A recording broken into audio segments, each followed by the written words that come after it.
Remember that this is a job about people. I think a lot of people going into it, particularly in early transition, come from a world of doing and execution. And this is a job, I say 80% or more is people management. And so if you are a person who wants to come in and make change and execute, the board it's not the right seat.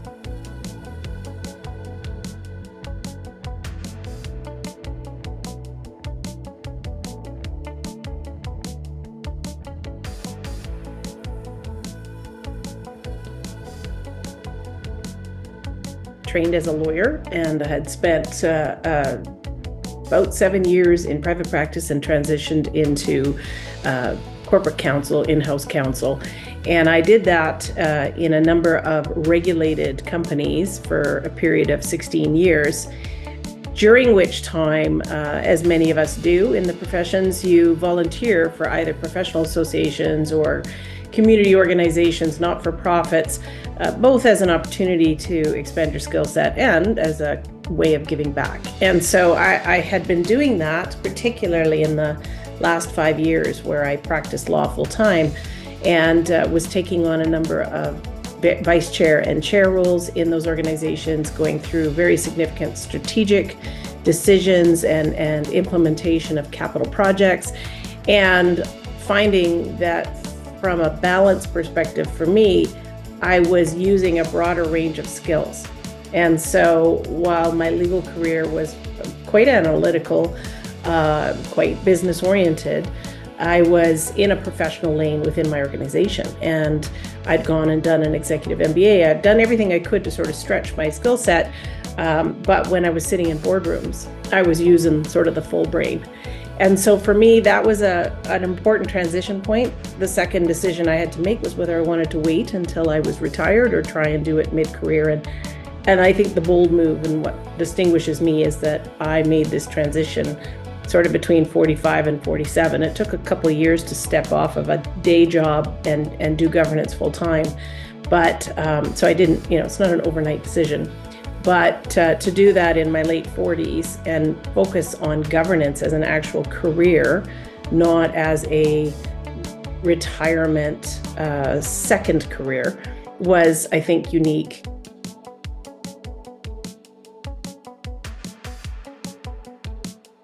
When I made that transition from working in contract chief legal officer or general counsel roles into then being fully available for governance, I had built up a few different board roles. I was appointed to a provincial crown. I was appointed to a what I call a civic agency or municipal agency. I had been elected to the board of directors of Calgary Co-op. I was on the board of an Inuit-owned airline from Eastern Canada, privately held. So I had a nice range, but I think the real ability to pivot was when I had the opportunity with Calgary Co-op. The board asked me to become the board chair. And I knew at that point, double tracking, I was already working well in excess of 60 to 70 hours a week between working full-time and doing board work. And I said, if I'm going to take the chair role, I need to be available. We had a number of strategic decisions to make and a governance transformation to support, and it just needed more time. And that became the pivot moment for me. All of those boards were found through very different means. Cooperative generally means you're a member and you put yourself forward through an election process. Crown agencies, now in Canada, both federally and at least in Alberta, many of the other provinces have bulletin boards where you can find what's available and you go through their order and council process. Privately held, the airline that I was appointed to was through a recruiting agency. So I will say, if you're going to do this, you need to be open to looking at a bunch of different methods and opportunities. There's networking as well. Of course, I get phone calls from time to time from people who know me. I've had a series of boards over the last 8 years. Currently, I am the board chair of a publicly traded natural gas, oil, and sulfur production and midstreaming, a vertically integrated company in Alberta. mid-size. I am that is a board where I was sought out to support both a governance and strategic transformation. Again, it's a bit of my lane, and we have done that. And I'm still chairing that board. The second board I am chairing is a privately held power company in the geothermal area. And that came through somebody who knew me from my work on my oil and gas company board. It's 100% owned by Inco, and therefore they were doing a startup-like creation of a board, and they'd liked what I had done. So again, my reputation carried me forward into that recommendation. So my current roles, 2 board chairs. One, Flair, I am on the committee chair of the Governance and HR Committee and serving as a director. And those 3 keep me busy.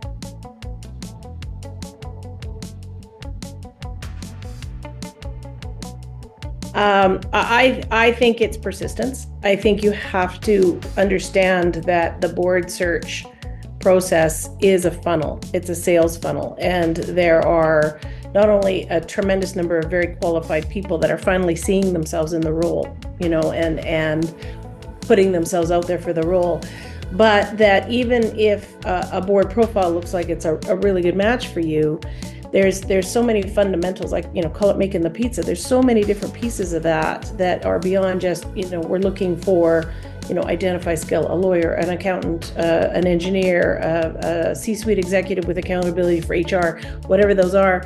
Then you come into all the soft aspects of it. Not only do a number of people check those boxes, but you gotta be assessed for cultural fit, availability, nature of challenges that are on that board that don't go into the profile, but are certainly in their minds as they think about, onboarding a new board member. So the best thing that I have seen as a strategy is be willing to put yourself out there and think of it like a sales funnel. Like if I've applied for 20 and get 2 interviews and get to a second interview, I'm certainly believe I've applied for, in the 100 types of roles, and yet I've had 16. So that tells you, like, you might be a fit, but there's just all kinds of board culture and personality fit, and sometimes it's regional, sometimes there's diversity characteristics. It goes well beyond just, do I fit the profile? So I think number 1 strategy is just get out there and hustle a bit and put your name in. The best thing that does, as you get exposed to recruiters and go through screening interviews, you may not be chosen for a short list, but now they've seen you. Or if you have, many times I've had the very good fortune of getting through and getting shortlisted and getting really close to a role, those recruiters then know how I perform in those interviews. They tend to sit and observe. And so you'll get a call saying, the board went, 2 great candidates went in a different direction or went with this skill set versus this. But boy, you really impressed me, and I know how you perform in these, and I will keep you in mind. Networking and participating in the organizations that assist women to get on boards is very helpful, again, at getting yourself prepared. Now, remember, when you're sitting in a room with 100 people all participating in those, they're all looking. So you got to break your networking into that which helps me be ready and prepared and informed and learn about topical governance trends and that sort of thing. And the second, which is, where are the places I'm going to meet people that I want to remind, or at least impress upon, that I'm available and interested in this work. So I think those are both very important. I think there is value in meeting with, recruiters as they are available. They get asked a lot for coffee time and to be put in databases, but those are important avenues. Scanning the boards, both of aggregators of board opportunities, ICD or ICD.com, places where they try to make board-ready women in Alberta. These organizations help to at least post and make available. The Crowns, like I said, in Alberta and certainly federally, they post their board opportunities. There's still a big black box process at the end of it you can't control, but at least your ability to know and put your name in and maybe get some interview practice or get known to people.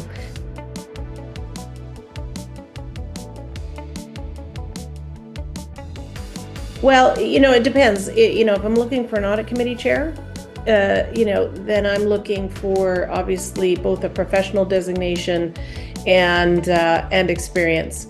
Particularly if we're looking for roles on the board that are to fill a specific niche versus a more broad jack of all trades generalist board director.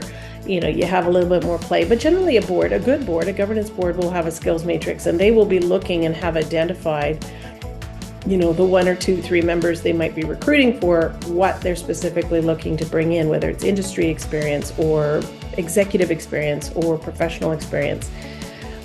So I think it's really key to understand your own value proposition. There's no point in me applying if it's very clear they're looking for an audit chair. I'm a legal, regulatory, compliance, governance leadership candidate, and I have financial acumen, but I'm not a financial expert. I don't check the box for an audit chair of a publicly traded company, so can't be disappointed. The ICD, I'm a fan of it. I also recognize that it is no longer the unique characteristic. There's 18, 20, 21,000, the number grows every year, certified ICD.D members, as well as the charter director, as well as NACD. There's lots of ways to really augment and support your governance foundations. So to me, that shows a dedication and an interest in ensuring you're qualified, but it's obviously not there's too many to be a unique opportunity. I think it's more indicative that you really want to ensure that you understand the base fiduciary role. You have the latest, opportunity to be part of an organization that really invests in ongoing professional development.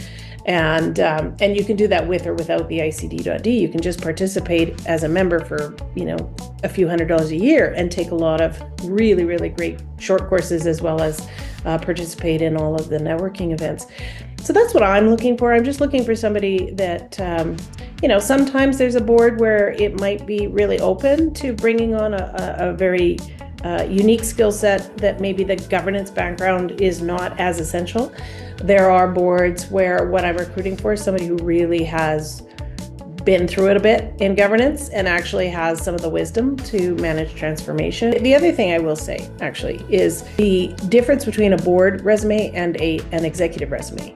I can't encourage enough when people contact me about this transition to take your body of work from your professional career, your executive career, and actually think about the role and duties of a board and try to structure your board profile in a way that tells the reader right out of the gate, they understand this isn't an executive job.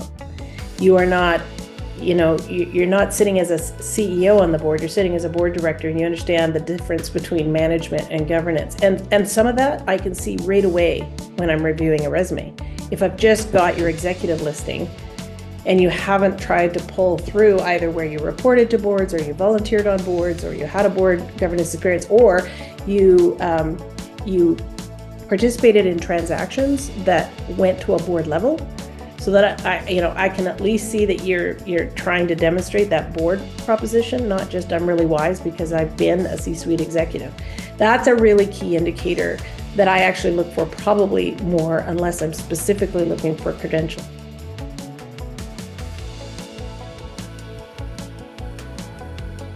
I do distinguish between networking for the ability to prepare for your board journey, and networking, so that's really around people that are going through the experience where you can get help in honing your skills and learning together.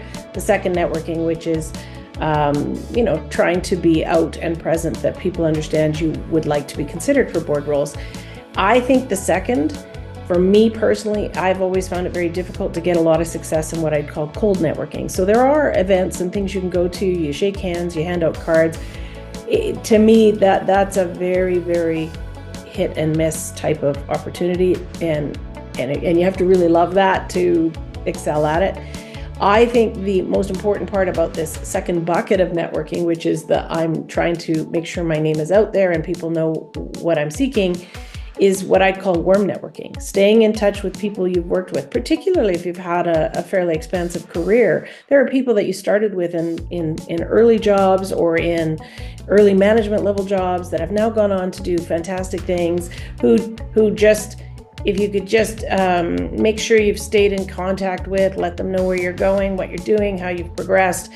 I think that's the most successful, because people who know you personally, who can vouch for you. I've worked with Patty. She is stand up. She does what she says she's going to do. She's professional, and I've seen her in some challenging conversations, and she's respectful but holds her ground. Like, that goes an awful long way. I think the second thing for networking is if you can really be thinking about networking, the best outreaches I get, and I'm always happy when people see, my profile or see me interviewed, and people reach out. But when they thoughtfully say, I actually have a background in aviation, and if you ever wanted to call me to talk about my 10 years that I spent in network planning, like, think about this as a two-way street. Sometimes I've had people reach out to me, spend a little bit of time with them, that's wonderful. And then afterwards, what I get is, I saw this article and thought of our conversation and just thought you might like to see it. Just that goes, it leaves just such a lasting impression when people recognize that all networking time is valuable and you can be a bit of a two-way street. It's just a tip. It always impresses me. And it is something that, I try to leave value with people as well.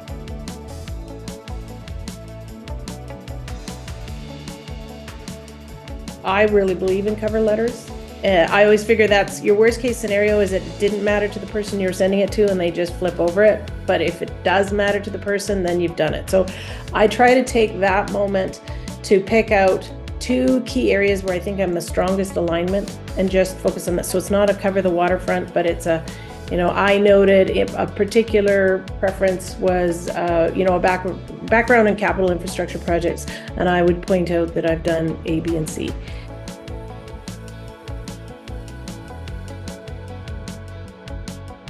If I've left an interview and not said I am keen to be considered, then I have not thought the interview goes well. But certainly if I want to remain in the game, I make it very clear.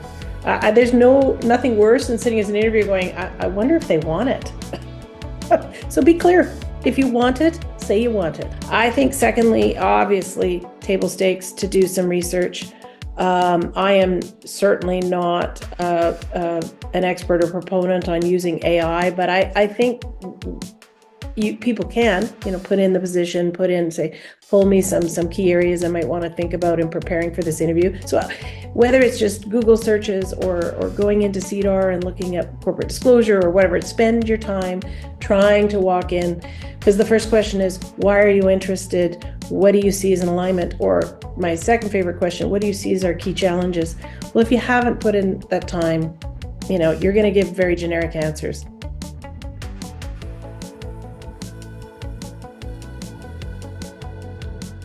One is, remember that this is a job about people. I think a lot of people going into it, particularly in early transition, come from a world of doing and execution. And this is a job, I say 80% or more is people management. You're getting a group of collective wise men, wise women, wise persons to talk through, ask discerning questions, bring their world and professional experience to try and make better decisions.